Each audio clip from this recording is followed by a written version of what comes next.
In the first approach, let's try to Prim's algorithm with Heap. Intuitively, Prim's algorithm, as known as Jarnik's algorithm, is a greedy algorithm used to find the minimal spanning tree in a weighted and undirected graph. The algorithm operates by building the tree one vertex at a time from an arbitrary starting vertex. At each step, we add in the cheapest possible connection from any vertex in the tree to a vertex that is not in the tree. So how does Prim's algorithm works? We starting from an arbitrary vertex. Prim's algorithm grows the minimal spanning tree by adding one vertex at a time to the tree.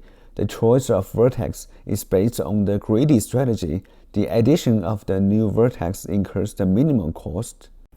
Let's start from virtual vertex 0. 0 to 5 is 1, 0 to 2 is 2, 0 to 3 is 5, and 0 to 4 is 4, and 0 to 1 is 3. So 0 to 5 is the cheapest. It only costs 1. So we pop this 1, 5. And then we check node 5's neighbor, which is 4, and 5 to 4 it costs 2. So we push 2, 4. And then let's pop 2, 2, because it is at the top of the heap. So the 0 to 2, which costs 2.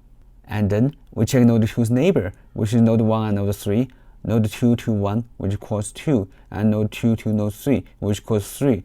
So we choose node 2 to 1 because it costs 2, it is the cheapest. And then we check node 1's neighbor, which is node 2, and node 1 to node 2, which costs 2, but node 2 is already in the minimal spanning tree set, so we have to skip it. And then we check node 4's neighbor, which is node 3 and node 5, node 4 to node 3, which costs 1, and node 4 to node 5 costs 2, but 5 is already in the minimal spanning tree set, so we have to skip it. We just pop 1, 3 to represent node 4 to node 3 costs 1. And then let's check node 3's neighbors, which have node 2 and node 4, node 3 to node 2, which costs 3, and node 3 to node 4, which costs 1. But these two nodes is already in the minimal spanning tree set, so we have to skip it. But we have already checked all of the nodes, so we have to finish the algorithm and return the total cost variable, which is 1 plus 2 plus 1 plus 2 plus 2, which is equal to 8. First, we need to represent this graph in adjacency list, which contains vertices and edges. The adjacency list can be a 2D list, a 1D list, or a dictionary of lists. First, we initialize the graph representation as the bidirectional graph represented in adjacency list by using a defaultic from collections module in Python, which is convenient data structure for building graphs. The defaultic at list initializes a dictionary-like object where each key is associated with a list, and if a key does not exist, it automatically created with an empty list as its value. So in this case, each key represents a vertex in the graph, and the list associated with each key represents the edges that are connected to its neighbor. By using the defaultic, we can avoid having to check for existence of the vertices and edges in the graph, but we just simply append new edges to the list, which are associated with each vertex. To convert our program into a minimal spanning tree program, we need to add a virtual vertex. We index it at 0 together with the additional n edges to each of the house. Consider the option of building wells inside the houses by adding these edges to the graph. So how? We add a virtual vertex indexed with 0, and we add the edges from the virtual vertex to each of the houses, which weighted by the cost of building a well inside the house. So for each house at I, we add an edge from a virtual vertex 0 to the house at I with weight cost. Well, cost variable is the cost of building a well inside the house at I, and the virtual vertex 0 represents the option of building a well inside the house, and the edges from the virtual vertex 0 to the houses represents the cost of building well inside the houses. First of all, given the input, we need to build a graph representation with the adjacency list, since the graph is bidirectional. So for each pipe, we need to add 2 entries in the adjacency list, with each end of pipe as a starting vertex. Consider the option of piping water from one house to another just by adding the bidirectional edges to the graph that represent the pipes connecting the houses. First, we add an edge from the house 1 to the house 2 with weight cost, and then we add an edge from the house 2 to house 1 with another weight cost, where the cost variable is the cost of connecting the two houses, house 1 and house 2, by using a pipe, and the edges represents the pipes connecting the houses, and the weight of the edges represents the cost of laying the pipes between the two houses. We need a set to maintain all of the vertices that we have added to the final minimum spanning tree.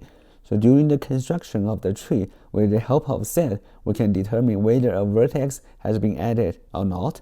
So first, we need to initialize a set to keep track of all the vertices that have been added to the final minimum spanning tree, and we're starting from the vertex 0. The minimum spanning tree set is used to keep track of which vertices have been added to the minimum spanning tree and which vertices have not, so that we can avoid visiting the same vertex multiple times and ensure that the minimum spanning tree is a connected graph. And the set is initialized with the virtual node 0, which represents the option of building a well inside the house. As our algorithm runs, new vertices are added to the minimum spanning tree and added to the set, so that the set contains all of the vertices in the final minimum spanning tree. Due to the nature of greedy strategy, at each step, we can determine the best edge to be added based on the cost it will add to the tree. So the heap data structure we use is known as the priority queue that allows us to retrieve the minimal element in a constant time and remove the minimal elements in logarithmic time, so this fits our need to repeatedly find the lowest cost edge perfectly. First, we initialize edges heap to maintain the order of edges to be visited. The edges heap is set to graph at 0, which is the list of edges originating from virtual node 0. And we should note that we can start the algorithm from any node, not necessarily node 0, but we starting from node 0 is just a common choice. The edges heap is used to store the edges that are candidates for being added to the minimum spanning tree in the order of their weights. The heap is initialized with the edges originating from the virtual node 0, which represents the option of building a well inside the house. So by using a heap, we can efficiently find an edge with the smallest weight, which represents the next edge to be added in the minimal spanning tree. For each iteration, we pop an element from the heap. This element contains a vertex along with the cost that is associated with the edge that connecting to the vertex to the tree. So if it is not already in the tree, the vertex is chosen, then we know that the cost of vertex is the minimum among all of the choices because it was popped from the heap. So for each iteration of the loop, we pop an element from the edges heap. So this element contains a vertex next house, which along with the cost that is associated with the edge which connecting the vertex into the minimum spanning tree. And only if it is not already in the tree, we can add the vertex into the minimum spanning tree. The cost of this vertex is minimum among all of the choices because we just pop it from the heap. So we have to check whether if the vertex next house has already been added to the minimum spanning tree. If it has not been added yet, then we just add the vertex into the minimum spanning tree. We just add it to the minimum spanning tree set. So the cost is associated with the edge. We then add the cost into the variable total cost, which keep track of the total cost of the minimum spanning tree. So by adding the vertex next house into the minimum spanning tree, we then update the total cost so that we can ensure the minimum spanning tree is gradually built up one vertex at a time, and the total cost of the minimum spanning tree is accumulated as our algorithm progresses. We check the size of the minimum spanning tree set, and if it's not equal to n plus 1, that means all of the vertices have not been added to the minimum spanning tree yet. So the loop continues. We continue the while loop until all of the vertices from the graph have been added to the minimum spanning tree.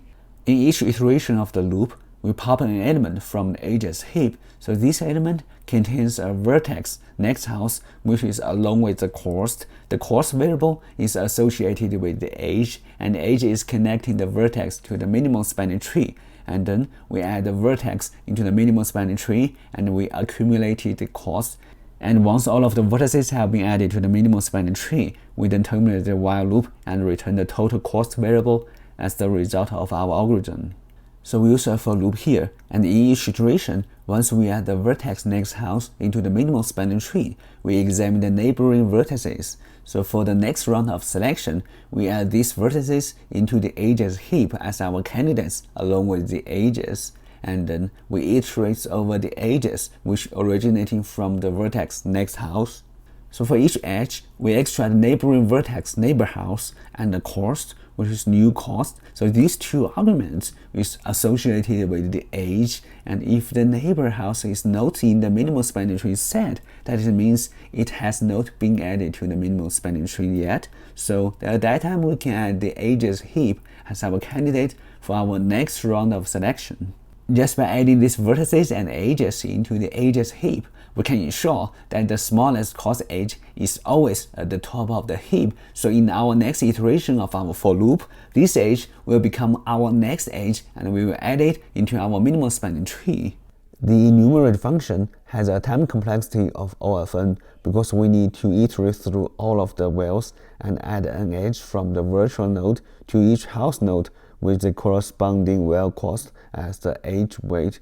The append method for list has a time complexity of O of 1, so the overall time complexity of this loop is O of n, where n is the number of houses in the village.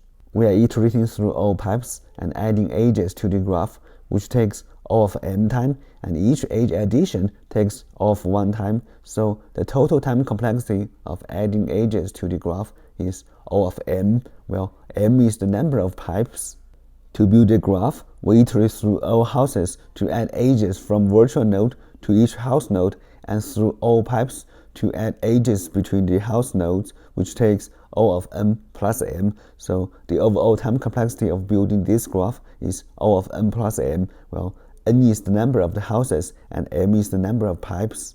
Well, the exit of edge, which is the pop operation, takes a constant time because we use the heapq.heapPop function. It is a standard heap pop operation implemented in heapq module in Python.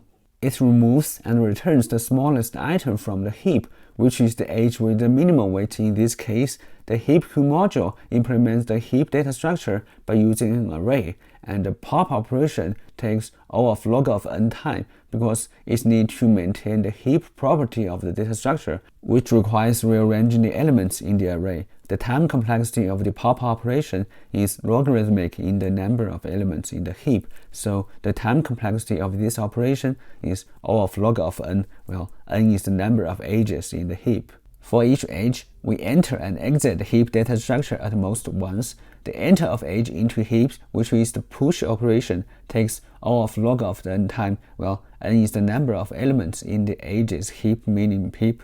The push operation, which is insert an element into a minimal heap and maintaining the minimal heap property, which requires us to comparing the new element with its parent and swapping it with its parent if it is necessary. So the comparison and swapping operation, which takes O of log of n on average. So the overall time complexity of the push operation is O of log of n. While we're building the minimal spanning tree, we may need to iterate through all of the edges in the graph. In the worst case, which amounts to n plus m, we need to iterate through all of the houses to add edges from the virtual node to each house node, and through all of the pipes to add edges between the house nodes. So the worst case, it costs log of n plus m time. We iterate through all edges which connected to the next house node, and push each edge that connected to the unvisited node into the edges heap, minimal heap. So the time complexity of checking if a node is in the minimal spanning tree set is O of 1 in average.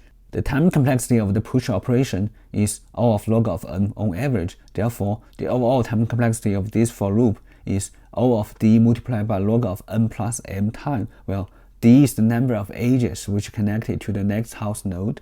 The time complexity of the heapq heap pop is O of log n. Well, the total number of edges that we need to push into the edges heap is n minus 1, which is the number of edges in the graph minus 1, which is the number of edges in a tree. Therefore, the time complexity of the minimal spanning tree construction process is O of n plus m multiplied by log of n plus m. So the overall time complexity is O of n plus m multiplied by log of n plus m. Well, the n is the number of houses and the m is the number of pipes from the input. Let's accordingly break down the analysis into three major data structures that we use in this algorithm. The graph that we build is consists of n plus 1 vertices houses and 2m edges because the pipes are bidirectional. Therefore, The graph is stored as an adjacency list using default dig from connections module in Python, where each vertex is associated with a list of edges that connect to its neighbor, and the space complexity of the adjacency list representation is proportional to the number of vertices and edges in the graph. Therefore, the space complexity of this graph is O of n plus 1 plus 2n, which is asymptotically equal to O of n plus m space. The space complexity of the set that is used to hold the vertices in the minimum spanning tree is O of n, where n is the number of vertices in the graph. The set that will store the indices of the vertices that have been added to the minimum spanning tree, and the maximum number of the vertices that can be stored in the set is n, so the space complexity is O of n. In the worst case, the heap we used may hold all of the edges in the graph. None of the vertices have been added to the minimum spanning tree yet, so all of the edges in the graph are candidates for being added into the minimum spanning tree, which is n plus m, because all of the edges in the graph are candidates for being added into the minimum spanning tree.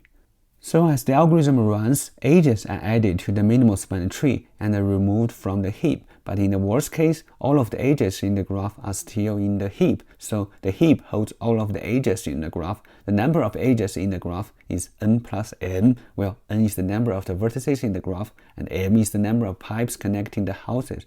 So in the worst case, the heap holds the n plus m edges, which is O of n plus m space.